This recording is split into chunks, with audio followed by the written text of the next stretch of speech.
suis en famille d'accueil depuis l'âge de mes 3 ans, parce que ma mère n'était pas apte à s'occuper de moi. Entre 8 et 9 ans, je suis retournée chez ma mère.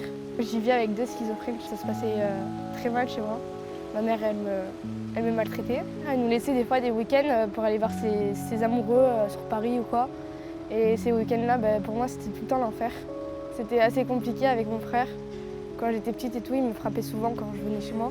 C'est-à-dire que j'avais pas une heure de repos à moi-même parce que je me faisais tabasser dessus. Et quand à chaque fois ma mère revenait, que je lui disais, elle prenait toujours la défense de mon frère. À ce moment-là, je me disais que peut-être j'étais folle un peu, que c'était vraiment vrai, que c'était moi, je me suis tapée dessus. Et je prenais d'autres coups en plus parce que du coup je m'étais fait ces bleus sur moi. Quand tu vis avec 2 schizophrènes, au final, je crois que c'est toi qui es folle. On me fait passer un peu pour la folle.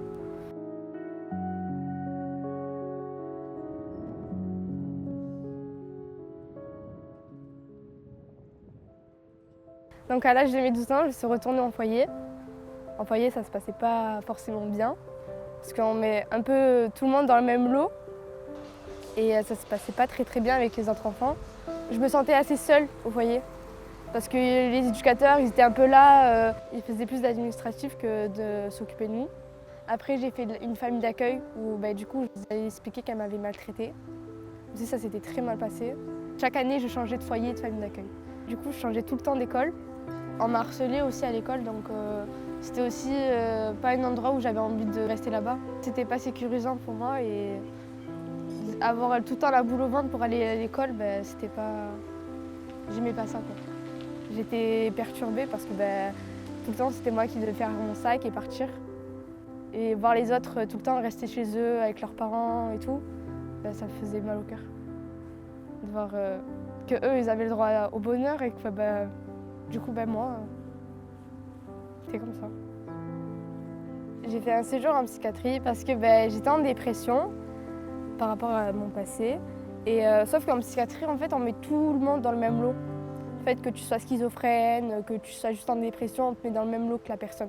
J'ai eu un psychologue de C-Vincent, il ne faisait pas que remuer le passé parce qu'une séance de psychologue, généralement, on nous dit oui, dis-nous ce qui s'est passé, mais généralement, quand on sort de la séance, on ne se sent pas très bien en fait. Du coup, c'est pour ça que je m'étais bien entendue avec lui. Ma situation, quand elle a vraiment changé, c'est quand j'ai rencontré Stéphanie et Hicham. J'étais très contente. Même si au début, je pensais que j'allais pas tenir. Je pensais que j'allais faire 1 mois, 2 mois ici et que j'allais repartir. On a réussi à créer un lien de confiance et d'amour où je me sens en sécurité et assez aimée. Quand je suis arrivée, j'écoutais que moi. Et quand j'ai compris que tout le monde n'était pas là pour me faire du mal, j'ai donné ma confiance. Que de base, j'avais pas d'amour. Même ma mère me disait jamais je t'aime, mon frère non plus. J'avais pas de câlins, je restais tout le temps seule et tout. Je prenais que des coups, ça m'a vraiment détruit mentalement et physiquement aussi. Avoir une famille d'accueil qui t'aide et qui te donne tout un amour d'une mère ou d'un père, ça aide vraiment parce que tu te dis je suis aimée en fait. Il y a des gens qui veulent que je réussisse, pas comme ma mère et pas comme mon père, enfin voilà. Mais c'est incroyable. Pour le réseau ado, j'ai à dire que c'est un très bon fonctionnement pour les jeunes qui sont en difficulté comme moi. Quand tu t'embêtes dans une famille d'accueil, savoir que notre famille d'accueil nous envoie dans une famille d'accueil qu'elle connaît, c'est assez rassurant. Et le principe de faire des sorties chaque année et tout, c'est super bien. Et le fait d'avoir aussi 2 éducateurs où tu as un homme et une femme, ils te comprennent et ils essayent à chaque fois de trouver des solutions pour toi. C'est bien le réseau ado. Et je pense qu'on devrait le mettre plus en valeur. J'ai fait des études, je suis allée à l'EPID. Pendant 6 mois, c'est un centre un peu militaire.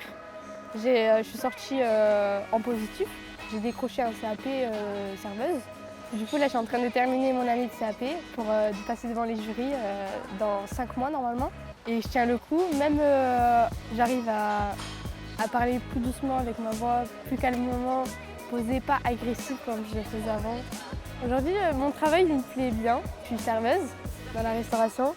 Quand j'apporte par exemple les plats à mes clients, je suis extrêmement contente quand ils me regardent avec un sourire en mode ça a l'air magnifique, ça a l'air bon. J'adore voir mes clients sourire, qui sont contentes en fait de moi aussi. Moi, ce travail, c'est avec plaisir que je le fais. J'ai envie de montrer à ma mère que on n'est pas forcément obligé de prendre le même chemin que nos parents. On peut aussi changer de chemin et changer de voie en fait. Parce qu'elle a fait aussi les mêmes erreurs que sa mère. Et moi, j'ai pas envie de faire les mêmes erreurs que ma mère. Moi, je prends le chemin où je vais réussir dans ma vie. À mon moi d'avant, je dirais qu'on a réussi à avoir l'amour d'une mère, qui est d'une mère de cœur bien sûr, et d'un père de cœur. Et j'ai réussi à sortir de l'enfer. C'est ce que je dirais à mon ancien moi.